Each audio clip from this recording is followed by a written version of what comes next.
at the moment, the whole world is being captivated, you could say, or maybe you not, but I find it quite interesting, by that spacecraft, that drone, you could say, that's landed on Mars. And it's appropriately called Perseverance. And I say amen. Perseverance, it's called. And it's sending back high-definition images to the Earth of things which man has never seen before. Not 3,200 years ago, but this has never been seen by man before, what we are seeing from Mars. And on that particular craft, there is this little helicopter. And it carries within it, it's called the Ingenuity, it's carried on it a piece of material from the Wright brothers' first flight in Flyer 1. It's taken a little bit of that fabric that they've put in there because they're likening it to man's first flight. And they're flying for the first time on Mars. And that's quite amazing because it's really hard to get a helicopter to fly on Mars because the gravity, they need to get that thing to spin around so fast to get it to rise from the ground. So it is quite amazing. No air up there.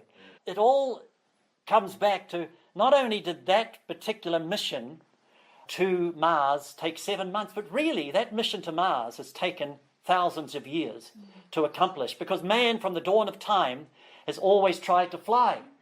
Been all men were jumping off roofs with wings on, and the closest they got to the stars were the ones they saw in their head when they crashed on the ground.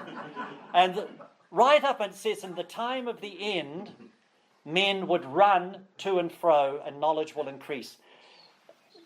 Just over 100 years ago, I believe we reached the time of the end because man began to run. The fastest man could go up until the late 1800s was the speed of a horse. And then a train was invented, and even horses could go faster than trains at first, as in cowboys and Indian movies. The Indians were still catching up with the train and shooting arrows at it.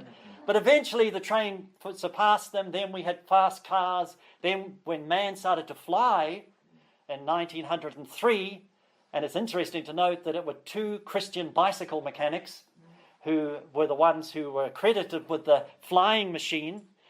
All of that process took not just 7 months, but it was them inventing, you could say, the flying machine that started the ball rolling.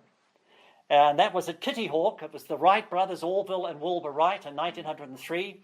And they flew the Flyer 1 at Kitty Hawk in 1903. And really, the rest is history. And then man went faster and faster and then started reaching out into space. It's also interesting to note that there was another man at that time that everyone thought was going to invent the first flying machine, and his name was Langley. And when he first set a plane off, it crashed to the ground, and the newspapers in America were saying that this was his folly. He was ridiculous, this guy Langley. He wrote books on flying and all sorts of things. And then he had this catapult thing on top of that boat there in the middle of a river. And he sent it off, and the craft crashed into the river. The guy nearly drowned. And the newspaper went at him again and said he should give up. And he did.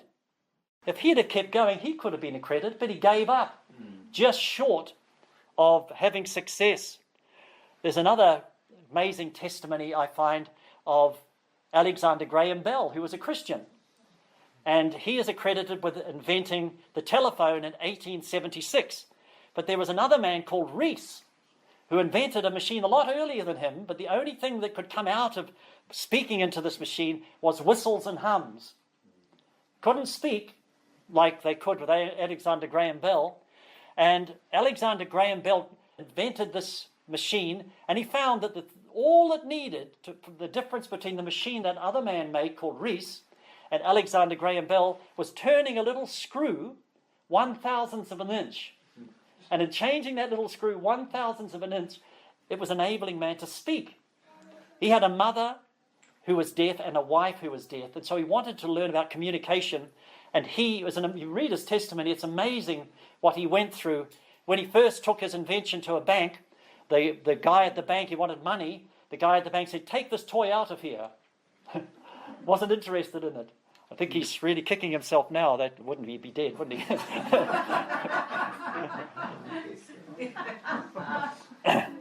But you've got Thomas Edison, who invented the electrical machine, which progressed to allow them to have that machine landing on the moon, on Mars. You've got Thomas Edison, you've got Alexander Graham Bell with the start of communicating.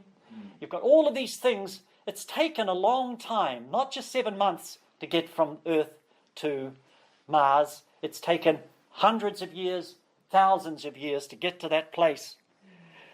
It's important. These men persevered. When you read the story of Alexander Graham Bell, he went to a man and said, listen, I don't know anything about electricity in the early days.